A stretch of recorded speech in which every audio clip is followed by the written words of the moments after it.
That's right, we have now added our last regular boss to Billy's Nightmare. But since I need that sweet YouTube watch time in order for my sad little channel to grow, I'll of course have to show you something else first. You're teasing me, you naughty.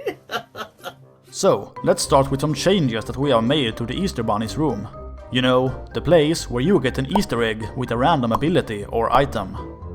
This room has always looked a bit too creepy for a friendly NPC.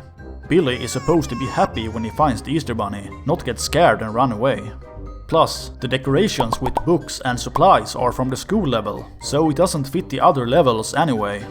So, we decided it was time to give the Easter Bunny his own home instead. But what would the Easter Bunny's home look like? Well, since you're supposed to look for an Easter egg, we couldn't have any other eggs as decoration.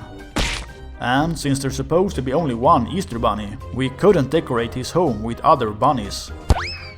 So we couldn't use either bunnies or eggs. But we still wanted the room to have an Easter theme. But what does that look like? Let's see. Bunnies and eggs.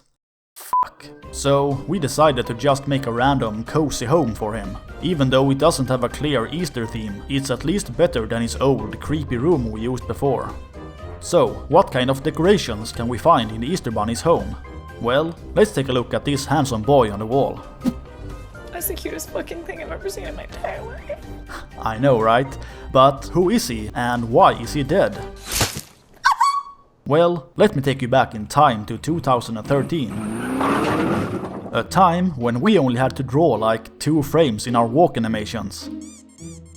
2 frames, yeah, what a time to be alive. Anyway, this was our first game, called Christmas Quest, and the handsome boy from the wall is the Easter Bunny who had stolen Santa's Christmas presents. At the end of the game, you have to fight the Easter Bunny, and, spoiler alert, he dies. Yeah, so press the like button to pay respects to the Easter Bunny.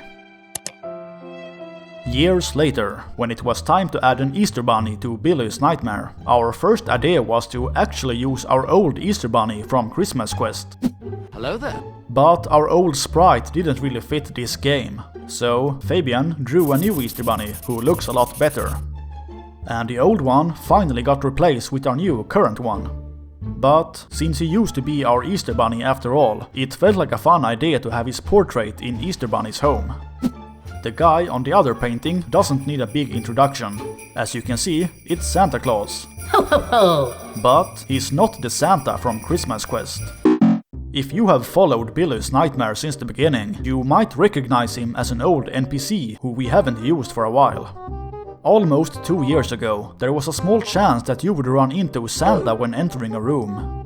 Both your items and weapons would scatter across the floor, and you'd have to race towards them before Santa collected everything. This was a pretty fun idea. But later, when we replaced our weapons with abilities, the code for Santa didn't work anymore. And fixing that has been on our to-do list forever. So one day, Santa might hopefully return to Billy's Nightmare. Other than that, Easter Bunny's home works just like his old room. You destroy stuff while trying to find his hidden Easter egg. But now that you destroy stuff in his home instead, we might have to give him a new dialogue. You know, to make him seem a bit more sad that his home just got destroyed by some kid wearing pyjamas. But now that the Easter Bunny has a new home, what happened to his old room?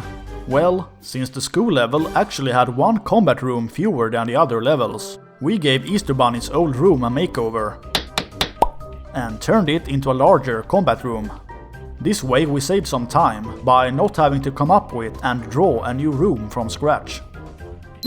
Yeah, I think that's enough time for the YouTube watch time. So let's take a look at our new boss that we have added. Since we know nothing about kids, we tried really hard to figure out what kind of new boss that would fit our toy-themed level. To get some inspiration, we asked ourselves questions like, what do kids like to play with? Maybe?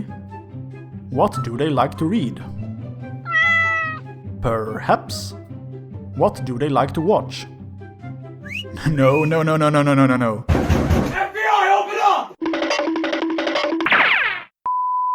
We instead tried to find inspiration in our last 2 bosses. our Annihilator boss was drawn in multiple directions, and our Jester boss was built with many loose parts. So what if we combined both and made a boss that both had loose parts and was drawn in multiple directions? We finally decided to make the boss a remote-controlled drone. The body could be drawn in multiple directions, and the rotors could be loose parts. With the body and its rotors in place, we could finally test our new drone. As you can see... Wait, that's not right.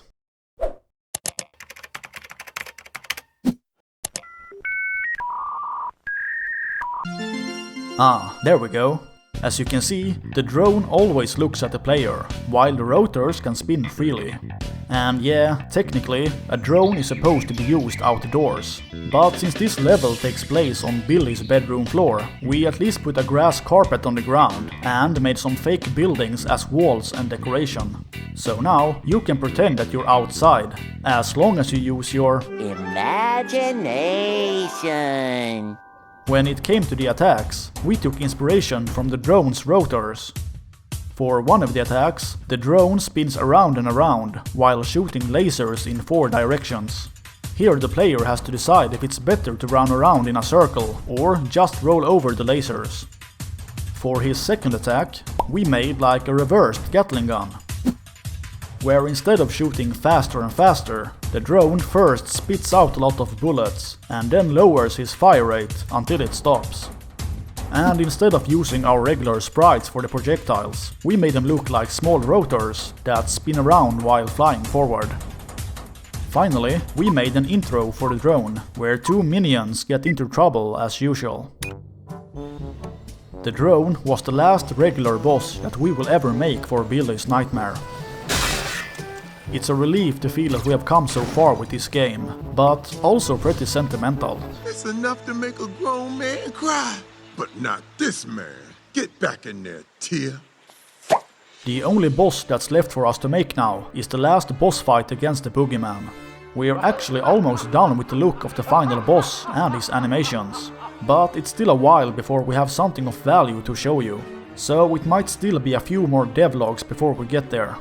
Meanwhile, we'd love to hear your feedback on the drone. So, what do you think about our new boss for Billy's Nightmare? Let me know down in the comments, and I'll see you in the next video.